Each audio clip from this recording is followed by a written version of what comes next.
Hi friends, எல்லாருக்கும் வணக்கம். நாம் இன்றைக்கி சுண்டைக்காய் வச்சு தான் ஒரு ரெசிபி பார்க்க போகிறோம். சுண்டைக்காய்னாலே கசக்குமே, எப்படி சாப்பிட்றது அப்படின்னு தானே யோசிக்கிறீங்க. இது ஒரு துளியும் கூட கசக்காது. நீங்கள் இந்த மாதிரி செஞ்சு பாருங்கள். இப்போ நம்ம அதை வச்சு சட்னி தான் செய்ய போகிறோம். ரொம்ப ஈஸிங்க, ரொம்ப சிம்பிள், அதுவும் டேஸ்டியாக செய்ய போகிறோம். ஒரு இத்தினூண்டு கசப்பு வந்தால் கூட நீங்கள் என்னை கமெண்ட் பண்ணி கேளுங்க. அவ்வளோ டேஸ்ட்டாக இருந்துச்சு. நான் செஞ்சு நல்லா இருந்ததுனால தான் இதை போஸ்ட் பண்ணுறேன். நீங்களும் ட்ரை பண்ணி பாருங்கள். என்னோடய வீடியோவை ஃபஸ்ட் டைம் பார்க்குறவங்க என்னோடய சேனலுக்கு சப்ஸ்கிரைப் பண்ணிக்கோங்க. வாங்க வீடியோக்குள்ளே போகலாம். ஃபஸ்ட்டு நம்ம சட்னி செய்கிறதுக்கு என்னென்ன தேவையான பொருள்னு பார்த்துக்கலாம். சுண்டைக்காய் எடுத்து நல்லா தண்ணியில் போட்டு அலாசி கழுவி ஒரு துணி போட்டு தொடச்சி எடுத்துக்கோங்க.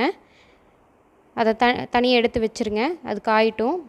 அதுக்கப்புறமா அதுக்கு வறுக்கிறதுக்கு கடலைப்பருப்பு 1 ஸ்பூன், உளுந்துப்பருப்பு 1 ஸ்பூன், வரமிளகாய் 4, ஒரு பெரிய வெங்காயம், 4 சின்ன வெங்காயம், 5 பல் பூண்டு, இதெல்லாம் வச்சு தான் நம்ம சட்னி செய்ய போகிறோம். கொஞ்சமாக ஒரு 2 ஸ்பூன் துருவின தேங்காய், ஒரு பிஞ்ச் புளி, 1 இன்ச் அளவுக்கு சின்ன துண்டு புளி, உப்பு தேவையான அளவு. இதை வச்சு தான் நம்ம செய்ய போகிறோம். வாங்க எப்படி செய்யலான்னு பார்க்கலாம். ஒரு பேன் எடுத்துக்கோங்க. பேன் நல்லா சூடாகட்டும். சூடான அப்புறம் அதில் எண்ணெய் ஊற்றிக்கோங்க. ஒரு 4 ஸ்பூன் எண்ணெய் ஊற்றிக்கோங்க. எண்ணெய் காஞ்சதும் நம்ம எடுத்து வச்சுருக்க கழுவி தொடச்சி எடுத்து வச்சுருக்கிற அந்த சுண்டைக்காயை போட்டுருங்க. கழுவி ஈரத்தோடு போட்டிங்கன்னா வெடிச்சிரும். அதனால் நல்லா தொடச்சி எடுத்துருங்க, ஈரம் எதுவும் இல்லாமல்.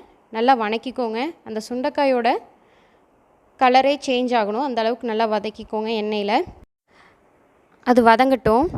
நீங்கள் கேள்விப்பட்டிருப்பீங்கன்னு நினைக்கிறேன், மூர்த்தி சிறுசானாலும் கீர்த்தி பெருசு அப்படின்னு சொல்லுவாங்க. அந்த மாதிரி தான் இந்த சுண்டைக்காய். சைஸில் சிறுசுனாலும் அதோட பலன்கள் ரொம்ப பெருசுங்க. இந்த சுண்டைக்காய்னால் நம்மளுக்கு நிறைய பலன்கள் என்னென்னு கேட்டிங்கன்னா, நம்ம சளி கோழையெல்லாம் ஃபார்ம் ஆகிற அந்த கிருமியெல்லாம் வராமல் க்ளீன் பண்ணிடுது. நம்மளோட வயிற்று புண்களெல்லாம் ஆற வைக்குது. அது மட்டும் இல்லைங்க, கால்சியம் சத்து அதிகமாக இருக்குது, பாஸ்பரஸ் அதிகமாக இருக்குது. அப்புறம் சுகரை கண்ட்ரோல் பண்ணுறதுக்கு இந்த சுண்டைக்காய் உதவுது. அதனால் நம்ம உணவில் கண்டிப்பாக சுண்டைக்காயை வாரத்தில் 2 முறையாவது சேர்த்திக்கோங்க. ஏதோ ஒரு ஃபார்ம், நீங்கள் சட்னியாக சாப்பிடுங்க, குழம்பா வச்சு சாப்பிடுங்க, பொரியலாக கூட செஞ்சு சாப்பிடுங்க. ஆனால் கண்டிப்பாக சுண்டைக்காயை வாரத்தில் 2 முறை யூஸ் பண்ணி சாப்பிடுங்க. குழந்தைங்களுக்கு சின்னதுலேருந்தே பழக்கிடுங்க, ரொம்ப நல்லதுங்க. வளர்கிற குழந்தைகளுக்கு கண்டிப்பாக இது கொடுக்கணுங்க, ரொம்ப நல்லது. இப்போ நல்லா இது வதங்கிருச்சு. அதை எடுத்து நம்ம பிளேட்டில் தனியாக எடுத்து வச்சிடலாம். அது தனியாக பிளேட்டில் எடுத்து வச்சுட்டு அதே எண்ணெயில் நம்ம எடுத்து வச்சுருக்க கடலைப்பருப்பு, உளுந்து பருப்பு இது எல்லாத்தையும் போட்டு நல்லா வதக்கிக்கோங்க. கடலைப்பருப்பு உளுந்து பருப்பும் செவந்ததுக்கப்புறமா நம்ம எடுத்து வச்சுருக்க பூண்டை போட்டுக்கோங்க.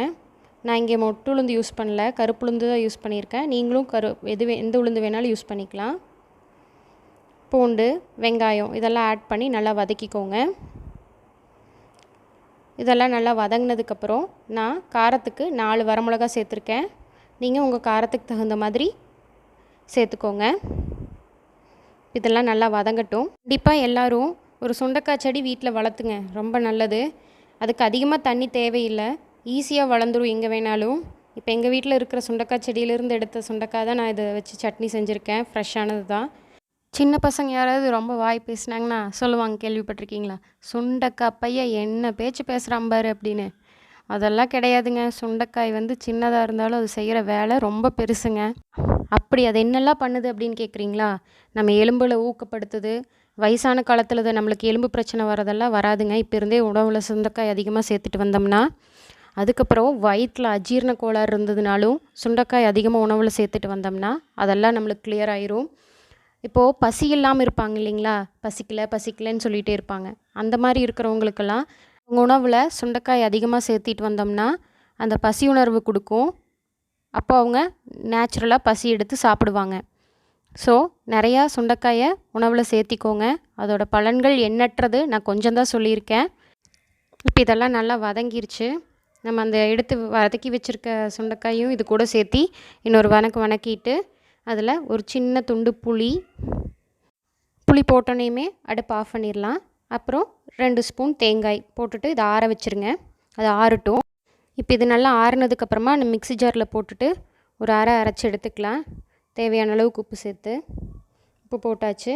இப்போ இது கடுக்காமல் இருக்கிறக்காக நான் கொஞ்சமாக கரும்பு சக்கரை ஆட் பண்ணிக்கிறேன். அரைச்சி எடுத்தாச்சு. இப்போ இதையே நம்ம இட்லி, தோசை, ஆப்பம் இது எல்லாத்துக்கும் வச்சு சாப்பிட்லாம். ஏன் சாதத்துக்கு கூட பிணைஞ்சு சாப்பிட்லாங்க. ரொம்ப ஈஸியாக சிம்பிளாக செஞ்சிடலாங்க. எல்லாத்துக்கும் ரொம்ப பிடிக்கும் இந்த டேஸ்ட்டு. நீங்கள் கண்டிப்பாக ட்ரை பண்ணிவிட்டு எப்படி இருந்துச்சுங்கிறத கமெண்ட்ஸில் போஸ்ட் பண்ணுங்கள். இந்த வீடியோ உங்களுக்கு பிடிச்சிருந்தா லைக் பண்ணுங்கள், கமெண்ட் பண்ணுங்கள், ஷேர் பண்ணுங்கள். என்னோடய சேனலுக்கு சப்ஸ்கிரைப் பண்ணுங்கள். தேங்க்யூ.